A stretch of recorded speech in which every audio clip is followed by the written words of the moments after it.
Assalamualaikum warahmatullahi wabarakatuh. Selamat pagi anak-anakku kelas 4 yang hebat. Bagaimana? Apakah hari ini kalian sudah sarapan pagi? Ya, kalian harus sarapan ya, supaya tubuh kalian selalu sehat. Karena di dalam tubuh yang sehat terdapat jiwa yang kuat, sehingga kalian memiliki semangat yang penuh untuk belajar hari ini. Ayo anak-anak, kita melanjutkan belajar tematik. Tema 6, cita-citaku. Subtema 1, aku dan cita-citaku. Pembelajaran 4. Ayo kita mulai belajar dengan membaca doa terlebih dahulu. Dan selalu dukung channel ini dengan cara subscribe, like, komen, dan share ke teman kalian.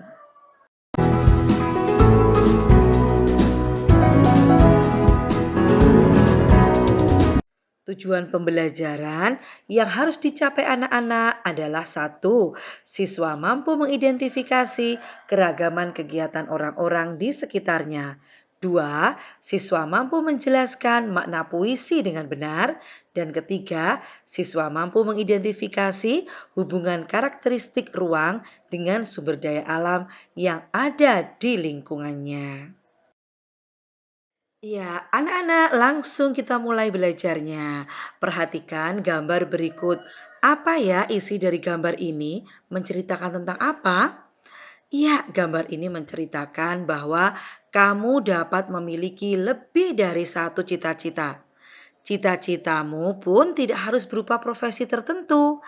Cita-cita seseorang merupakan impian yang ingin dicapai karena ia memiliki minat dan kesukaan. Minat dan kesukaanmu terhadap bidang tertentu membantumu meraih cita-cita.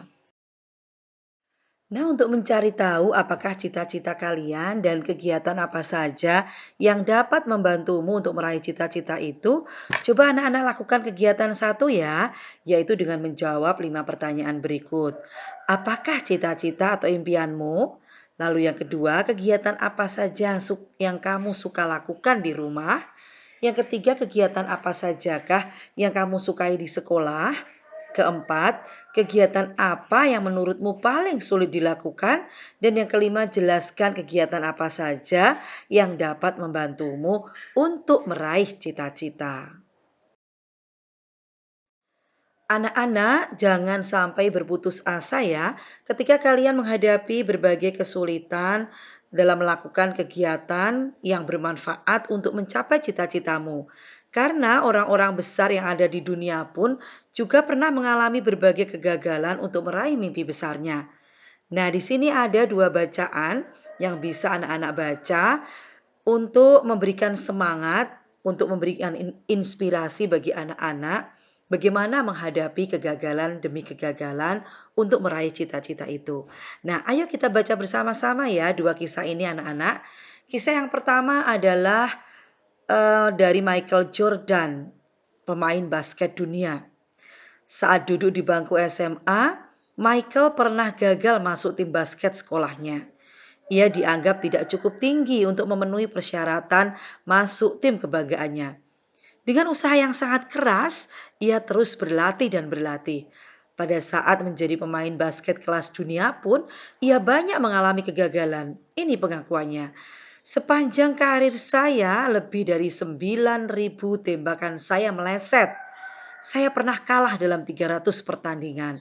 Paling tidak 26 kali saya dipercaya untuk melakukan tembakan penentu kemenangan dan saya gagal. Saya telah berkali-kali mengalami kegagalan, tetapi karena kegagalan itulah saya berhasil. Dan kisah yang kedua berasal dari Thomas Alva Edison. Siapakah beliau? Ya, beliau adalah penemu lampu listrik. Semasa sekolah, ia pernah dikeluarkan dari sekolahnya karena dianggap tidak dapat mengikuti pelajaran di sekolah.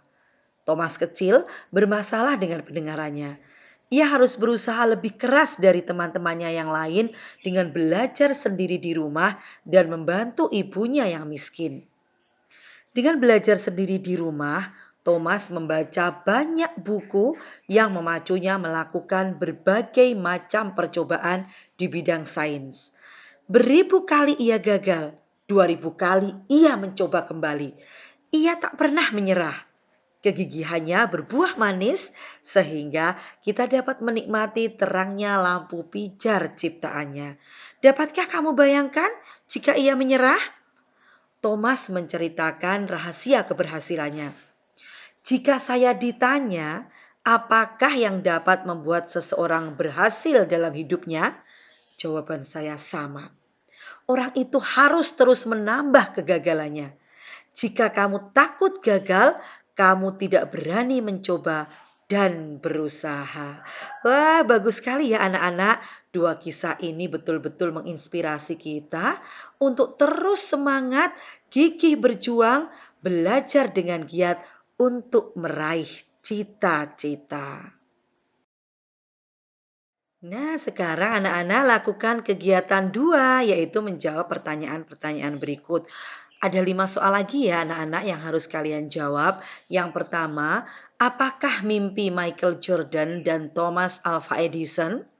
Lalu yang kedua, kegiatan apa saja yang senang dilakukan oleh keduanya? Ketiga, tantangan apa saja yang dihadapi Michael Jordan dan Thomas Alva Edison untuk meraih mimpinya? Keempat, bagaimana cara mereka menghadapi kegagalannya? Nah, sekarang yang kelima, bagaimana denganmu? Tantangan apa saja yang akan kamu hadapi untuk meraih impianmu? Dan bagaimana kamu akan menghadapi tantangan tersebut? Berikutnya anak-anak perhatikan gambar berikut. Gambar ini menjelaskan tentang apa ya?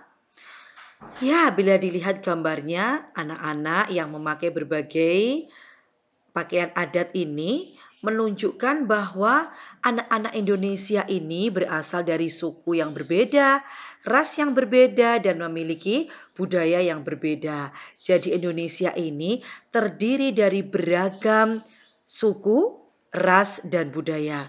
Mengapa ya di Indonesia terdapat keragaman suku, ras, dan budaya?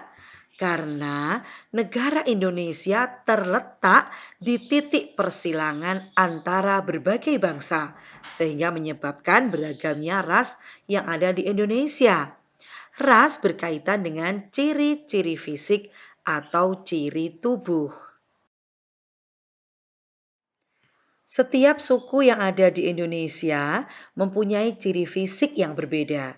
Masyarakat yang tinggal di Pulau Papua, contohnya salah satu suku di Papua adalah seperti yang tampak pada layar ya anak-anak.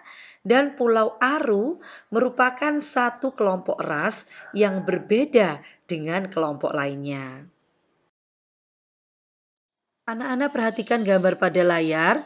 Ini adalah salah satu suku yang terdapat di Sumatera Barat, yaitu suku Mentawai. Kelompok masyarakat Sakai dari Riau, suku Kubu dari Sumatera Selatan, suku Tomuna dari Pulau Muna, masyarakat Enggano di Bengkulu, dan masyarakat Mentawai di Sumatera Barat memiliki kemiripan satu dengan yang lain. Gambar pada layar adalah suku Dayak dari Kalimantan. Suku ini memiliki kesamaan ras dengan masyarakat Batak dan Toraja. Nah, kalau yang ini adalah suku Jawa. Suku Jawa memiliki ciri fisik yang hampir serupa dengan suku Madura dan suku Bali. Nah, anak-anak, tadi kita sudah belajar tentang keragaman ras yang ada di Indonesia. Sekarang kita lakukan kegiatan diskusi ya anak-anak untuk mendiskusikan tentang keragaman yang ada di sekitar kita. Nah, mari kita menjawab pertanyaan berikut ini. Bagaimana keragaman orang-orang yang ada di sekitarmu? Adakah ciri fisik berdasarkan suku asal yang membedakannya? Kira-kira bagaimana anak-anak? Apakah orang-orang yang ada di sekitarmu itu terdiri dari beragam, baik itu suku, ras, atau budaya? Ya, jadi kita bisa menemukan adanya keragaman fisik, ras, dan budaya pada orang-orang di sekitar kita. Terdapat ciri fisik berdasarkan suku asal yang membedakannya. Apa contohnya? Nah, berikut contohnya. Nah, bila kalian perhatikan, Mungkin saja ini juga kalian temukan di sekolah kalian ya. Ada seorang anak yang bernama Dedi. Dedi ini rambutnya lurus ya, ciri fisiknya lurus. Dia berasal dari suku Jawa. Nah, sedangkan temannya yang bernama Jonas, ini rambutnya keriting. Ternyata dia berasal dari suku Ambon ya. Jadi ciri fisik ini juga bisa membedakan asal suku mereka. Selanjutnya, mari kita diskusikan dua pertanyaan berikut. Apakah manfaat mengetahui keragaman ras dan ciri fisik suku-suku yang ada di Indonesia?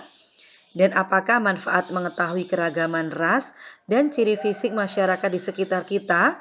Nah, apabila kita lihat dua pertanyaan ini mirip ya anak-anak. Jadi kita cukup diskusikan untuk kita cari tahu jawabannya satu saja. Nah, kira-kira apa ya manfaat mengetahui keragaman ras dan ciri fisik itu? Adakah yang tahu anak-anak? Ya, ayo kita bahas ya. Yang pertama, manfaatnya adalah agar dapat saling menghormati satu sama lain. Lalu yang kedua, saling melengkapi kekurangan masing-masing. Lalu yang ketiga, lebih mengetahui segala perbedaan adanya keragaman.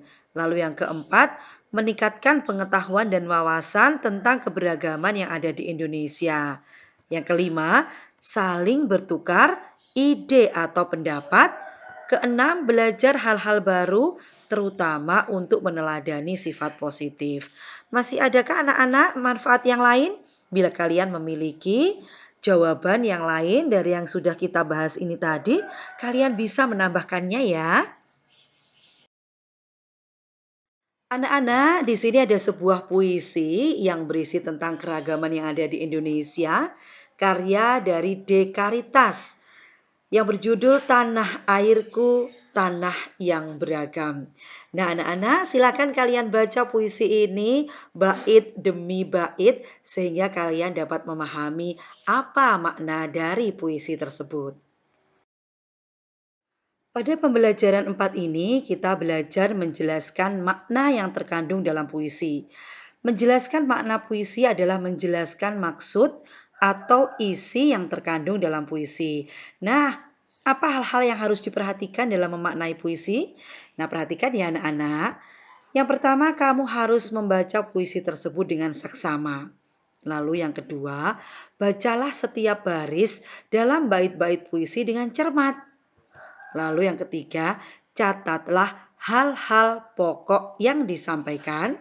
Dan yang keempat, susunlah catatan-catatan tersebut dalam sebuah tulisan dengan bahasamu sendiri. Nah, tadi Ibu Guru sudah menjelaskan tentang cara memaknai suatu puisi. Nah, kegiatan 3 ini akan mengajak anak-anak untuk belajar memaknai puisi karya Dekaritas, Tanah Airku, Tanah yang Beragam. Puisi ini terdiri atas 4 bait. Nah, setiap bait memiliki maknanya masing-masing. Nah, Ibu Guru akan memberikan contoh memaknai puisi bait yang pertama ya anak-anak. Langkah yang pertama kalian baca terlebih dahulu bait yang pertama ini secara saksama. Ayo kita baca bersama. Kamu menyebut dirimu orang Toraja. Dia menyebut dirinya orang Papua. Aku menyebut diriku orang Madura. Kami menyebut diri kami orang Indonesia. Nah, jika diperhatikan dengan baik, isi dari puisi ini menjelaskan tentang perbedaan suku ya anak-anak. Ada yang dari Toraja, Papua, atau Madura. Tetapi kita menyebut diri kita adalah orang Indonesia. Maka kita bisa menuliskan makna dari puisi bait yang pertama adalah walaupun berasal dari suku yang berbeda, kami adalah orang Indonesia. Nah, bagaimana dengan bait yang kedua, bait ketiga, dan bait yang keempat? Silahkan kalian cari maknanya bersama dengan kelompok kalian masing-masing. Masih kegiatan 3 ya anak-anak. Setelah tadi kalian memaknai puisi masing-masing bait ya, tiap-tiap bait, maka kalian tuliskan pula makna puisi ini secara keseluruhan. Pada pembelajaran 4 ini, kita juga akan mengingat kembali tentang sumber daya alam yang tidak dapat diperbarui. Anak-anak masih ingat ya, bahwa sumber daya alam yang tidak dapat diperbaharui dapat habis jika digunakan secara terus-menerus. Kalaupun bisa diperbarui membutuhkan waktu yang sangat lama hingga jutaan tahun. Nah, apa contoh sumber daya alam yang tidak dapat diperbarui? Ini adalah emas sebagai bahan baku perhiasan. Contoh berikutnya, ini adalah belerang sebagai bahan baku kosmetik. Lalu ini adalah grafit sebagai bahan baku pensil. Nah, supaya pengetahuan anak-anak tentang sumber daya alam yang tidak dapat diperbaharui ini semakin luas, silakan lakukan kegiatan yang keempat, yaitu lengkapilah tabel berikut. Di sini ada 7 sumber daya alam yang tidak dapat diperbaharui. Kalian lengkapi dengan menuliskan apa manfaat dari sumber daya alam tersebut. Iya, demikian tadi pembahasan tema 6, subtema 1, pembelajaran 4 telah usai kita lakukan. Saatnya anak-anak untuk mengerjakan kegiatan 1 hingga kegiatan 4. Kerjakan dengan penuh senang hati sehingga nanti hasilnya dapat memuaskan. Semoga bermanfaat pembelajaran kita hari ini dan mari kita tutup dengan membaca hamdalah bersama. Alhamdulillahirabbil alamin. Sampai jumpa besok anak-anak. Wassalamualaikum warahmatullahi wabarakatuh.